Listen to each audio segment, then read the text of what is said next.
കൃത്യമായിട്ട് ഇന്നത്തെ പിള്ളേരുടെ ഭാഷ പറയുകയാണെങ്കിൽ ഞങ്ങളൊക്കെ തന്ത വൈബിന്റെ ആൾക്കാരാണ്. ജഗദീഷേട്ടൻ തന്ത വൈബില് ഞാൻ കൂട്ടുന്നില്ല. നമ്മള് തന്ത വൈബ് നമ്മൾ ഉദ്ദേശിക്കുന്നത് നമ്മള് കണ്ടുപരിചയിച്ചിട്ടുള്ള കാര്യങ്ങൾ വെച്ചിട്ട് മറ്റുള്ളവരുടെ അടുത്ത് ഇമ്പോസ് ചെയ്യാൻ നോക്കുന്ന വ്യക്തികൾ എന്നുള്ള രീതിയിലാണ്. അപ്പം ഫഹദ് ഉത്സവം നമ്മൾ ഇപ്പൊ നിങ്ങൾ പറഞ്ഞ പോലെ പ്രിയദർശൻ സിനിമകളുടെ ഒക്കെ ആ പാറ്റേണിലുള്ള പുതിയ സംവിധായകർ ചിന്തിച്ച് കൊണ്ടുവന്ന ഒരു പുതിയ ആഖ്യാന രീതി ആയിരിക്കാം ഇതിൽ ആവിഷ്കരിക്കാൻ ശ്രമിച്ചിട്ടുള്ളത്. അപ്പൊ ഞാൻ ചോദ്യങ്ങൾ ചോദിച്ചോണ്ടേയിരിക്കും, അവരതിന് മറുപടി തന്നോണ്ടേയിരുന്നു. ആ ക്ലാരിറ്റിയിൽ നിന്നുകൊണ്ടാണ് ഞാൻ ഇതിലെ ക്യാരക്ടർ. അവിടെയാണ് ഈ ആക്ടിങ്ങിന്റെ കൂട്ടലും കുറക്കലും ഒക്കെ നിശ്ചയിക്കപ്പെടുന്നത്.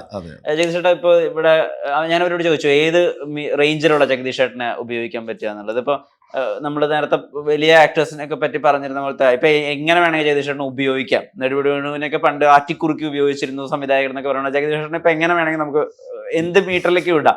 ഞാൻ ചോദിച്ചാൽ എന്താ ഇവിടെ ഉപയോഗിച്ചിട്ടുള്ളത് എന്ന് ചോദിച്ചപ്പോൾ 90s ഒരു ജഗദീഷ് ചേട്ടനെയാണ് ഉപയോഗിച്ചിട്ടുള്ളത്. പക്ഷെ ഇപ്പൊ ഫിസിക്കാലിറ്റി കൊണ്ട് അത്രയും ഓവറല്ല. ഇപ്പൊ കൈകളോ കാലുകളിലോ ചലനങ്ങൾ കൊണ്ട് ഓവറല്ല, പക്ഷെ മുഖം കൊണ്ട്. ഇപ്പൊ എനിക്കൊരു സീൻ കാണിച്ചു തന്നു. ഇപ്പൊ എത്ര പൊറോട്ട വാങ്ങണം എന്ന് ചോദിക്കുന്ന ഒരു സീനിനകത്ത് പണ്ടത്തെ ജഗദീഷ് ചേട്ടനുണ്ട്, മുഖത്ത് ജഗദീഷ് ചേട്ടനുണ്ട്, എന്നാൽ ശരീരം കൊണ്ട് ജഗദീഷ് ചേട്ടൻ ഇപ്പത്തെ ജഗദീഷ് ചേട്ടനാണ് താനും. ആ മീറ്റർ എത്രമാത്രം എൻജോയ് ചെയ്തു?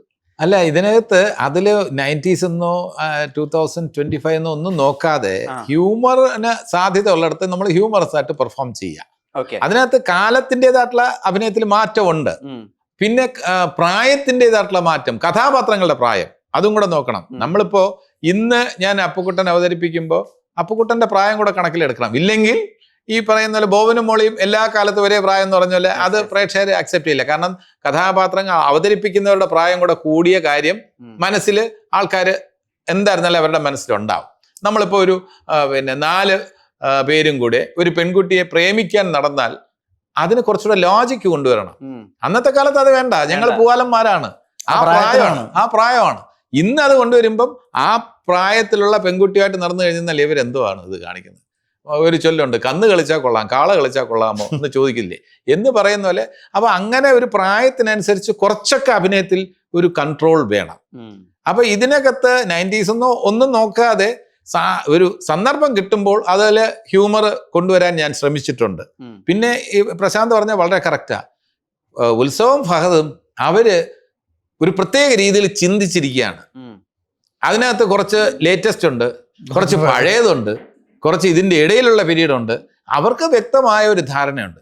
പല സീനിലും ഇത് മതിയോ ഇതാണോ എന്ന് ഞങ്ങൾ ചോദിക്കുമ്പോൾ കറക്റ്റാണ്, ഇതങ്ങോട്ട് ചെയ്താൽ മതി, ഓക്കെ ഞങ്ങൾ അനുസരിക്കുന്നു. ഞങ്ങൾ ഡബ്ബിങ് സമയത്ത് എന്തെങ്കിലുമൊക്കെ കുറച്ചുകൂടെ ഒന്ന് ഹ്യൂമർ കൂട്ടണം. കൈ നിടണോ, ഔട്ട് ബ്ലോക്കിലെങ്കിലും കൈ ഒന്നും വേണ്ട ചേട്ടാ, ഒന്നും ചെയ്യണ്ട. പടം ഏകദേശം ഒരു ഫോമിൽ കണ്ടപ്പോൾ ഞങ്ങൾ ചോദിച്ചു മ്യൂസിക് കുറച്ചുകൂടെ വേണ്ടേ, അവിടെ ഹ്യൂമറസ് ആക്കാൻ കുറച്ചുകൂടെ മ്യൂസിക് വേണ്ട വേണ്ട വേണ്ട വേണ്ട വേണ്ട അങ്ങനെ ഒരു കാര്യം ഞങ്ങൾ ഉദ്ദേശിച്ചിട്ടില്ല. ഞങ്ങൾ പറഞ്ഞ മ്യൂസിക്കാണ് ബിജിബാൽ തന്നിട്ടുള്ളത്. അതിൽ ഞങ്ങൾ 100% ഹാപ്പിയാണ്. അപ്പം അതിൽ അവരുടെ കോൺഫിഡൻസിൽ ഞങ്ങൾ ഹാപ്പിയാണ്. അവർ കൺഫ്യൂസ്ഡ് ആവുന്നില്ല. ഞങ്ങൾ എന്ത് ചോദിച്ചിരുന്നാലും അവർ confused. No no no no no ഇത് മതി. ഞങ്ങൾ ആഗ്രഹിച്ച എഡിറ്റിംഗ് കിട്ടിയിട്ടുണ്ട്, ക്യാമറ വർക്ക് കിട്ടിയിട്ടുണ്ട്, ഞങ്ങൾ ആഗ്രഹിച്ച മ്യൂസിക് കിട്ടിയിട്ടുണ്ട്, ഞങ്ങൾ ആഗ്രഹിച്ച ആക്ടിങ് കിട്ടിയിട്ടുണ്ട്. അതിനുവേണ്ടി നിങ്ങളുടെയൊക്കെ റീടേക്ക് എടുത്തിട്ടുണ്ട്. എൻ്റെ ഒരു സീൻ ഓക്കെ വെച്ചിട്ട് പിറ്റേ ദിവസം രാവിലെ അവർ വന്ന് പറഞ്ഞു ഇന്നലത്തെ ചേട്ടൻ്റെ 2 ഷോട്ട് ഞങ്ങൾക്ക് ഒട്ടും ഹാപ്പി അല്ല, ചേട്ടൻ ഞങ്ങൾ ആഗ്രഹിച്ച രീതിയിലല്ല പറഞ്ഞിരിക്കുന്നത്. ചേട്ടൻ്റെ രീതിയിൽ ചെയ്തിട്ടുണ്ട്, അത് തെറ്റാണെന്നോ മോശമാണെന്നോ ഞങ്ങൾ പറയുന്നില്ല, പക്ഷെ ഞങ്ങൾ ആഗ്രഹിച്ച രീതിയിൽ വന്നിട്ടില്ല.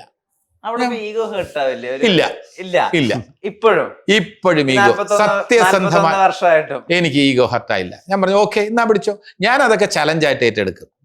ഒരു റീടേക്ക് പറഞ്ഞിരുന്നാലും ഒരു സംവിധായകൻ പറഞ്ഞിരുന്നാല് എനിക്ക് റീടേക്ക് പറഞ്ഞാൽ ഞാനത് എൻ്റെ മുന്നിൽ ഒരു ചലഞ്ചാണ്. എങ്ങനെ ഡിഫറൻ്റ് ആയിട്ട് അടുത്ത ഒരു ടേക്ക് കൊടുക്കാൻ പറ്റും. ഡബ്ബിങ്ങിലൊക്കെ ആണെങ്കിൽ ഇവർ 2-3 ടേക്ക് വേണമെന്ന് പറയുന്നതാണ് എനിക്ക് ത്രില്ല്. കാരണം ദ ബെസ്റ്റ് അവർക്ക് പിന്നീട് സെലക്ട് ചെയ്യാമല്ലോ. അപ്പം തന്നെ എല്ലാം ഇപ്പം ഡബ്ബിങ്ങിൽ നമ്മൾ കൊടുക്കുന്ന 2-3 ടേക്ക് എല്ലാം ഒന്നും ഇറേസ് ചെയ്ത് പോകുന്നില്ലല്ലോ, അവിടെ തന്നെ ഉണ്ട്. ഇപ്പോൾ ഓക്കെ എന്ന് തോന്നുന്ന പിന്നീട് പ്ലേസ് ചെയ്യുമ്പോൾ മറ്റ് നല്ല ട്രെൻഡാണല്ലോ എന്നവർക്ക് തോന്നിയേക്കാം. അതുകൊണ്ട് എൻ്റെ മനസ്സിലുള്ള ആഗ്രഹം ഈ ഡബ്ബിങ്ങിൽ 2-3 വെർഷൻ എടുത്തു വയ്ക്കണമെന്നുള്ളതാണ് എൻ്റെ ആഗ്രഹം. പലപ്പോഴും ഞാൻ അങ്ങോട്ട് പറയാം ഒരെണ്ണം കൂടെ ഓക്കെ ആണ്, എന്നാലും ഒരെണ്ണം കൂടെ തരട്ടെ, തന്നോളൂ എന്ന് പറയും. തന്നിട്ട് അവർ പറയും ചേട്ടന് വേണ്ടിയാണ് ഞങ്ങൾ ഇത് എടുത്തത്, പക്ഷെ പ്രീവിയസ് ടേക്ക് ഞങ്ങൾ ഓക്കെയാണ്, അതിൽ ഹാപ്പിയാണ്, ഇതായിരിക്കും ഞങ്ങൾ വയ്ക്കാൻ പോകുന്നത് എന്ന് പറയും. ഇതിൽ അപൂർവമായിട്ട് ഒരു സിറ്റുവേഷനിൽ മാത്രം ഇവർ പറയുന്ന ഡയലോഗ് കുറച്ചുകൂടെ കമ്മ്യൂണിക്കേറ്റ് ചെയ്യണമെന്ന് എനിക്ക് തോന്നി. അവിടെ മാത്രമാണ് ഒരു ചെറിയ തർക്കം ഈ സിനിമയിൽ വന്നത്. അപ്പം ഞാൻ പറഞ്ഞു ഒരു കാര്യം ചെയ്യാം, നമുക്ക് ഈ ഡയലോഗ് ഇന്ന രീതിയിൽ കൂടെ എടുത്തു വയ്ക്കൂ. കമ്മ്യൂണിക്കേഷൻ ഒരു ഡയലോഗിൻ്റെ കാര്യമാണ്, ഒരു സ്വത്തിൻ്റെ കാര്യം എനിക്കൊന്നും കിട്ടിയില്ല എന്ന് രജിസ്റ്റർ ചെയ്യുന്ന ഒരു കാര്യമാണ്, അത് എൻ്റേതായിട്ടുള്ള രീതിയിലും കൂടെ എടുത്തു വയ്ക്കൂ എന്ന് പറഞ്ഞു. എനിക്ക് സന്തോഷം തോന്നിയത് നമ്മൾ തർക്കിച്ച് അവർ അത് ഒരു കാരണവശാലും ആവശ്യമില്ല എന്ന് പറഞ്ഞിട്ട് ഫൈനലിൽ ഞാൻ കണ്ടപ്പോൾ ഞാൻ പറഞ്ഞ വെർഷനാണ് അവർ വച്ചിരിക്കുന്നത്. അപ്പൊ അവിടെ അവർക്ക് ഈഗോ ഒന്നുമില്ല, ഓക്കെയാണ്. പക്ഷെ ഇതില് അത് ഒരു സന്ദർഭമേ ഉള്ളൂ, ബാക്കിയെല്ലാം അവർ പറഞ്ഞാണ് നമ്മൾ ചെയ്തിരിക്കുന്നത്. ഒരേ ഒരു സിറ്റുവേഷനേ ഉള്ളൂ. ഇപ്പൊ ഞാൻ ഈ പറഞ്ഞ പോലെ തർക്കിച്ച വെൽക്കം ടു കൊടൈക്കനാലില് ഞാൻ മരിക്കുന്നതായിട്ടാണ് എഴുതി വെച്ചിരുന്നത് ഡെന്നിച്ചായൻ. അപ്പൊ ഞാൻ റിക്വസ്റ്റ് ചെയ്തു, കാരണം അതുവരെ ഇങ്ങനെ പോയിട്ട് അവസാനം മരണം വേണ്ട, എന്നെ ആശുപത്രിയിൽ കൊണ്ടുവന്ന് അമേരിക്കയിൽ കൊണ്ടുപോകുന്നതായിട്ടൊന്നും നമുക്ക് എടുത്തു വയ്ക്കാന്ന് പറഞ്ഞു. വലിയ വഴക്കായി, തർക്കമായി. ഡെന്നിച്ചായൻ പറഞ്ഞു അത് പറ്റൂലടാ, അത് മരിക്കണം, അതാണ് എൻ്റെ തീരുമാനം. ഞാൻ പറഞ്ഞു ഡെന്നിച്ചായ ഒരു കാര്യം ചെയ്യും, നമുക്ക് മറ്റൊരു എടുത്തു വെക്കാം. എടുത്തു, രണ്ടുപേരും, ഒന്ന് മരിക്കുന്നതായിട്ട് എടുത്തു, അത് കഴിഞ്ഞിട്ട് ഒന്ന് അമേരിക്കയിൽ ചികിത്സയ്ക്ക് കൊണ്ടുപോകുന്നതായിട്ട് എടുത്തു. രണ്ട് ക്ലൈമാക്സ് എടുത്തു വെച്ചു. എന്നിട്ട് അവസാനം ഡെന്നിച്ചായൻ തന്നെ എന്നെ വിളിച്ചു പറഞ്ഞു, എടാ അവസാനം നിന്നെ അമേരിക്കയിൽ കൊണ്ടുപോകുന്ന വയ്ക്കാടാ. അപ്പൊ അദ്ദേഹത്തിന് ഒരു ഈഗോ ഇല്ല, അനിൽ ബാബുമാരാണ് സംവിധായകര്. അപ്പൊ അത് നമ്മൾ ഇതേപോലെ ഇങ്ങനെ തർക്കിക്കുന്ന ചില കാര്യങ്ങൾ ഞാൻ അവരോട്, സംവിധായകരോട് ഒരു കാര്യമേ പറയാറുള്ളൂ, എഡിറ്റിംഗ് ടേബിളിൽ ഒരിക്കലും ഒരു ആക്ടർ വരില്ല. എന്തായാലും ഞാനും പ്രശാന്തൻ ഞങ്ങൾ എഡിറ്റിംഗ് ടേബിളിൽ പോയിട്ടില്ല, പോവുകയില്ല. അവിടെ ചെന്ന് എങ്ങനെയാണ് എഡിറ്റിംഗ് എന്ന് നോക്കിക്കൊണ്ടിരിക്കുന്ന ഒരു പ്രശ്നം ഇരിക്കില്ല. അത് സംവിധായകന്റെ ജോബാണ്. എഡിറ്ററും സംവിധാനം കൂടെ ഇരിക്കേണ്ടതാണ്. അവിടെ ആക്ടർക്ക് ഒരു റോളും ഇല്ല. അപ്പോൾ എഡിറ്റിംഗ് ടേബിളിൽ ഞങ്ങൾ വരില്ല. അപ്പോൾ നിങ്ങൾ എടുത്തു വെച്ചേക്ക്, ആവശ്യമുള്ള എടുത്തോ, പിന്നെ അവിടെ ചെന്ന് അത് എടുത്ത് വയ്ക്കാമായിരുന്നു എന്ന് തോന്നരുത് എന്ന് എപ്പോഴും ഞങ്ങൾ പറയും. അപ്പം അങ്ങനെ ഈ ക്ലൈമാക്സിൻ്റെ കാര്യത്തിലൊക്കെ ഞാൻ പറയുന്നത് ശരിയാണോ, ആര് പറയുന്നത് ശരിയാണെന്നുള്ള കാര്യത്തിൽ തർക്ക വിഷയമാണ്. ഇതപ്പോൾ വന്ദനത്തിൻ്റെ ക്ലൈമാക്സിലൊക്കെ പ്രിയനും ഞാനും കൂടെ വലിയ തർക്കമായിരുന്നു. അവസാനം ലാലും ഹീറോയിനും ഒന്നിക്കണമെന്നായിരുന്നു എൻ്റെ പക്ഷം. പ്രിയനും ഹനീഫ് കയ്ക്കും അത് ഒന്നിക്കണ്ട എന്നുള്ള രീതിയിലായിരുന്നു. ഞാൻ ഒരുപാട് ലാസ്റ്റ് മിനിറ്റ് വരെ ഞാൻ തർക്കിച്ചെന്നു. എൻ്റെ അഭിപ്രായം ഇത് തന്നെയാണെന്ന് ഉറപ്പിച്ച് പറഞ്ഞു. പക്ഷേ പ്രേക്ഷകരിൽ നല്ലൊരു ശതമാനം വിശ്വസിക്കുന്നു ആ റിയൂണിയൻ വേണമായിരുന്നു തന്നെ ഞാൻ വിശ്വസിക്കുന്നത്. അത്രയും ടെൻഷനുള്ള പടത്തിൽ എൻ്റെ പ്രിൻസിപ്പിൾ ഇത്രയേ ഉള്ളൂ. അപ്പൊ അതിന് എക്സാമ്പിളായിട്ട് അനീഫ് ഖാൻ പ്രിയനും പറഞ്ഞത്, ചിത്രത്തിൽ കണ്ടോ, നീ കണ്ടോ, എന്താണ് ചിത്രത്തിൽ അവസാനം എല്ലാവരും കണ്ട, പിന്നെ എനിക്ക് എന്നെ കൊല്ലാതിരുന്നൂടെ എന്നുള്ള ചോദിക്കുമ്പോൾ എന്തൊരു സെന്റിമെന്റ്സ്. ഞാൻ പറഞ്ഞ അത് അതുവരെ മുഴുവൻ ചിരിച്ചുകൊണ്ടിരിക്കുന്ന സിനിമയാണ്, ലാസ്റ്റിൽ കുറച്ചൊരു നൊമ്പരം, അതുകൊണ്ടാണ് അത് വിജയിച്ചത്. വന്ദനത്തിൽ അങ്ങനെയല്ല. ഈ നെടുമുടി വേണുവിൻ്റെ റിവെഞ്ച് എന്നൊക്കെ പറയുന്ന ടെൻഷനുള്ള ഒരുപാട് മൊമെന്റ്സ് ഉണ്ട് ഹ്യൂമൻ്റെ ഇടയിൽ. അപ്പൊ അവസാനമെങ്കിലും ഒരു റിലീഫ് പ്രേക്ഷകർ ആഗ്രഹിക്കും. അവിടെയും അത് പ്രിയന്റെ ഒരു ക്രൂര വിനോദമാണ്. എനിക്കിപ്പോഴും അഭിമന്യുവില് ക്ലൈമാക്സിൽ ഹാപ്പി എൻഡിങ് ആണ് ഞാൻ ആഗ്രഹിക്കുന്നത്. ഞാൻ മോഹൻലാലിന് ഒറ്റ കൊടുക്കുന്നു, അവരെ പോലീസ് പിടിക്കുന്നു. അതുകൊണ്ട് എനിക്ക് ഭയങ്കര, എൻ്റെ കഥാപാത്രത്തിന് അന്നത്തെ പ്രേക്ഷകർക്ക് ഭയങ്കര ദേഷ്യമായി മോഹൻലാലിന് ഒറ്റ കൊടുത്ത്. അത് അതിന്റെ ആവശ്യം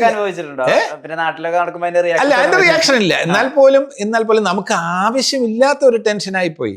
അത് ഹാപ്പി എൻഡിങ് ആയതുകൊണ്ട് എന്താ കുഴപ്പം? അന്നത്തെ കാലത്ത് പ്രിയദർശന് MT സാറിന്റെ ഭയങ്കര ഇൻഫ്ലുവൻസ് ഉണ്ട്. അത് ഈ ലോഹി ദാസിനും ഞാൻ തുറന്നു പറയാണ്, MT സാറിന്റെ പല കഥാപാത്രങ്ങളും ട്രാജിക് എൻഡിങ് ആണ്. ആലോചിച്ച് നോക്കിക്കോളൂ. മുറപ്പെണ്ണ് എന്താണ് ക്ലൈമാക്സ്? ലൂസർ, ഇരുട്ടിന്റെ ആത്മാവ് ലൂസറാണ്. MT സാറിന്റെ കഥാപാത്രങ്ങൾ, മുറപ്പെണ്ണിലെ ബാലൻ ആഗ്രഹിച്ച പെണ്ണിനെ കല്യാണം കഴിക്കാൻ പറ്റുന്നില്ല. ഏതാ ഫീമെയിൽ വെർഷൻ. അപ്പൊ നോക്കിക്കോളൂ, എല്ലാത്തിലും പരാജയമാണ്. മുറപ്പെണ്ണ്, നഗരമേ നന്ദി, നസീർ സാറിന്റെ കഥാപാത്രം സിറ്റിയിലേക്ക് പറിച്ചു നടുമ്പോൾ സ്വന്തം സഹോദരി ഒരു പ്രോസ്റ്റിറ്റ്യൂട്ടായിട്ട് മാറുകയാണ്. അവസാനം പിന്നെ ആ സഹോദരി എന്നെ മരിച്ചു പോവാണ്. പിന്നാലെ നസീർ സാർ ഓടുമ്പോൾ ആ സഹോദരി കാറ് കയറി മരിക്കുകയാണ്. ട്രാജഡി, ട്രാജഡി അല്ലേ? MT സാറിന്റെ അന്നത്തെ നെടുലാട്ടം ഭയങ്കര ട്രാജഡിയാണ്. അപ്പൊ അങ്ങനെയുള്ള പടങ്ങൾ എടുത്തു നോക്കൂ. എല്ലാം ഒരു തരത്തിലെങ്കിൽ മറ്റൊരു തരത്തിൽ ഒരു കാലഘട്ടം മുഴുവൻ അദ്ദേഹത്തിന്റെ ഓളവും തീരവും. അവസാനം ഈ നായികയെ കൊല്ലേണ്ട വല്ല കാര്യമുണ്ടോ? വടക്കം വീരഗാഥ. പിന്നെ അവസാനം ഒരു പ്രായമായതിനു ശേഷമല്ലേ നക്ഷത്രങ്ങൾ ട്രാജഡിയാണ്. അപ്പൊ അങ്ങനെയുള്ള കാര്യങ്ങളില് പിന്നെ ഒരു സുഹൃതം, അതിനേക്കാളും ഒക്കെ സദയം എന്തൊരു ട്രാജഡിയാണ്. നമ്മളെ അങ്ങ് ഡിസ്റ്റർബ് ചെയ്ത് നമ്മളെ തളർത്തിക്കളയും. പിന്നെ അവസാനം വന്ന മറ്റേ സുഹൃതം. അപ്പൊ MT സാറിന്റെ സ്വാധീനം ലോഹിതദാസിനും പ്രിയദർശനും ഉണ്ട്. അവസാനം പ്രേക്ഷകരെ ഒന്ന് കരയിച്ചിട്ട് വിടുക എന്നുള്ളത് എനിക്ക് അതിനോട് യോജിപ്പില്ല.